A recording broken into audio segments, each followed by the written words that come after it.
Hello बच्चों। तो आशा करता हूँ कि आप सभी लोग अच्छे होंगे।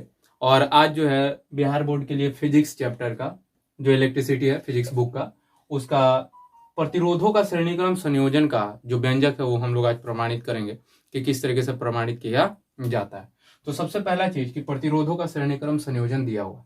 तो प्रतिरोधों का श्रेणीक्रम संयोजन किसे कहते हैं।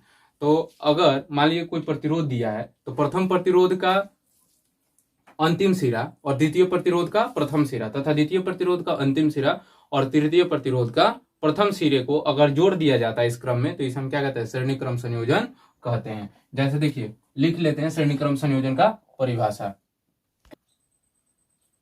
देखिए प्रतिरोधों का श्रेणी क्रम संयोजन है तो परिभाषा कुछ इस प्रकार से है कि प्रतिरोधों का वैसा समूहन जिसमें प्रथम प्रतिरोध के अंतिम सिरे को द्वितीय प्रतिरोध के प्रथम सिरे से और तृतीय प्रतिरोध के प्रारंभिक सिरे को द्वितीय प्रतिरोध के अंतिम सिरे से जोड़ दिया जाता है, अथवा भिन्न प्रतिरोधों का वैसा संयोजन जिसमें प्रत्येक प्रतिरोध से समान धारा प्रवाहित हो उसे श्रेणी क्रम संयोजन कहते हैं। पहले परिभाषा की अगर बात करें तो पहले परिभाषा में देखिए क्या कहा जा रहा है कि प्रथम प्रतिरोध के अंतिम सिरे को द्वितीय प्रतिरोध के प्रथम सिरे से। ये प्रथम प्रतिरोध है, इसका प्रारंभिक सिरा ए है और अंतिम सिरा बी है। द्वितीय प्रतिरोध के अंतिम सिरा सी है।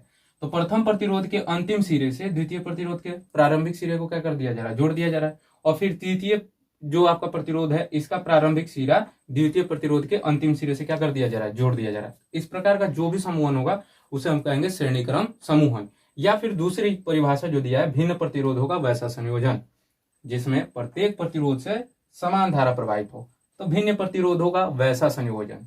तो देखिए यहाँ पे भिन्न प्रतिरोध वाला R1 R2 R3 तीन जो है आपका प्रतिरोध है, लेकिन इन तीनों से प्रवाहित होने वाला धारा क्या है, I है। अतः हम कह सकते हैं कि ये कैसा संयोजन है, श्रेणीक्रम संयोजन है। अब चलिए हम देखते हैं कि श्रेणीक्रम संयोजन का व्यंजक किस तरीके से प्राप्त करते हैं। देखिए जो भी चीजें यहाँ पे है इन सारी चीजों को हमने यहाँ पे लिख लिया कि R1 R2 तथा R3 तीन प्रतिरोध है जो श्रेणीक्रम संयोजन में है तथा इनसे प्रवाहित होने वाली धारा I है। और R1 R2 तथा R3 का विभवांतर क्रमशः कितना है, V1 V2 तथा V3 है, इसलिए ओम के नियम से। तो ओम के नियम से तो चूंकि एक चीज देखिए यहाँ पे V जो है सबका अलग अलग है, यानी टोटल विभवांतर कितना हो जाएगा आपका। अगर हम टोटल विभवांतर की बात करें V तो ये हो जाएगा V1 plus V2 plus V3 के इक्वल हो जाएगा। ठीक है, तो हमें किसका मान निकालना है, एक बार V1 एक बार V2 एक बार V3। हमारे लिए तो I समान है परंतु असमान क्या है, तो V असमान है। तो ओम के नियम से क्या हो जाएगा हमारा, ओम का नियम V इज इक्वल टू कितना होता है, I इंटू आर होता है। तो यहाँ पे हमें किसका मान निकालना है, V का। तो V के मान निकालने के लिए इन तीनों को प्लस करना पड़ेगा, V1 V2 तथा V3 को। तो सबसे पहले हम किसका मान निकालेंगे, V1 का। इसलिए V1 इज इक्वल टू कितना हो जाएगा, I, क्योंकि इस जो संयोजन है संयोजन से प्रवाहित होने वाला धारा क्या है, I है। और सारे प्रतिरोधों के लिए इसका मान क्या है, समान है। तो V1 is equal to I into कितना होगा, R1 इक्वेशन नंबर फर्स्ट, क्योंकि ये प्रथम प्रतिरोध के लिए हमने क्या किया, विभवांतर निकाला। द्वितीय प्रतिरोध के लिए विभवांतर कितना हो जाएगा, V2 बराबर I इंटू R2। तृतीय प्रतिरोध के लिए विभवांतर कितना हो जाएगा, V3 is equal to I into R3, समीकरण नंबर 3। तो चूंकि V बराबर कितना है, V1 plus V2 plus V3 है। तो देखिए चूंकि V इज इक्वल टू कितना है, V1 plus V2 plus V3, इसलिए क्या हो जाएगा हमारा V का मान, इसलिए V बराबर I R1 plus I R2 plus I R3।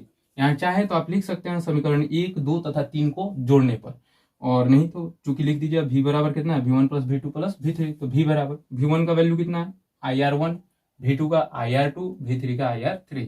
यहाँ पे I सभी जगहों पे समान है तो I कॉमन हो जाएगा। कॉमन होगा तो कितना बचेगा, R1 plus R2 plus R3, इसको मान लेते हैं समीकरण नंबर 4।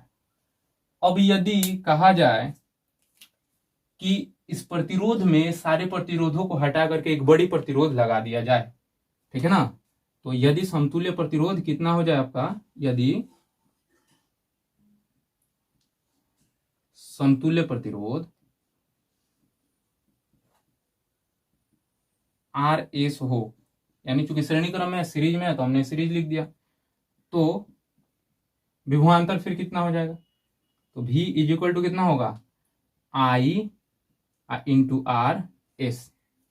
इसलिए कि इन सब के जगह पे मतलब कि इन तीनों को हटा करके क्या कर दिया जाए, एक बड़ा प्रतिरोध इस तरीके का, एक बड़ा प्रतिरोध इस तरीके का ले लिया जाए, इन तीनों को हटा करके, और इसका प्रतिरोधकता आर एस हो जाए। तब V इक्वल टू कितना होगा, I इंटू आर एस। इसको मान लेते हैं समीकरण 5। अब समीकरण 5 तथा समीकरण 4 से, तो समीकरण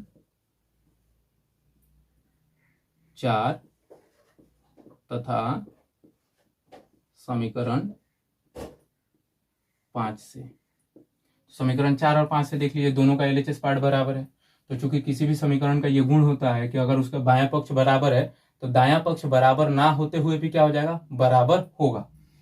यानी ये कितना होगा, I into R1 plus R2 plus R3 equal to कितना हो जाएगा, I RS। तो I से I आपका कैंसिल हो जाएगा, इसलिए RS बराबर कितना हो जाएगा आपका, RS बराबर R1 plus R2 plus R3। ये हो जाएगा आपका श्रेणी क्रम संयोजन का व्यंजक, जो कि बहुत ही महत्वपूर्ण है। बिहार बोर्ड एग्जाम में पूछा जाएगा ये क्वेश्चन, ठीक है, 3 नंबर में ये क्वेश्चन पूछता है। तो आप लोगों से मैं यही निवेदन करूंगा कि जो भी बच्चे इस बार एग्जाम में बैठने वाले हैं इस क्वेश्चन को जरूर देखें, और वीडियो पसंद आया हो तो लाइक एंड सब्सक्राइब करें तथा अपने दोस्तों के साथ शेयर करें। धन्यवाद।